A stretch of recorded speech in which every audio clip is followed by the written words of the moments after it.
Hey guys, welcome back to my YouTube channel. So today let's do a quick get ready with me for what I do in a day.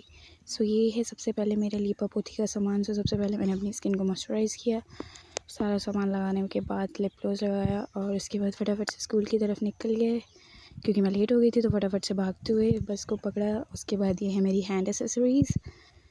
Then यहाँ पे चल रही है, मुझे मिल गया discuss game, सो मैं करवा रही थी उसकी प्रैक्टिस और साथ ही साथ मुझे मिला है टग ऑफ वॉर। सो यहाँ पे हमने उसकी प्रैक्टिस करवाई। देन मेरा भी मन हो गया था क्यों ना प्रैक्टिस की जाए। सबसे पहले मैंने डिस्कस थ्रो और उसके बाद जैवलिन थ्रो की प्रैक्टिस करी। देन घर आके मैंने मस्त नूडल्स खाए, जिसके बारे में मैं सोच रही थी क्यों ना एक एसएमआर वीडियो बनाई जाए, लेकिन फिर मेरा मूड कैंसिल हुआ तो मैंने नहीं बनाई। देन ये है मेरी बहन जो कैमरे में आने से डर रही थी, लेकिन मैंने भी ठान लिया था कि इसे आज कैमरे में ला के ही रहना है। तो यहाँ पे कर रही है अपनी cooking. Bye, thanks for watching.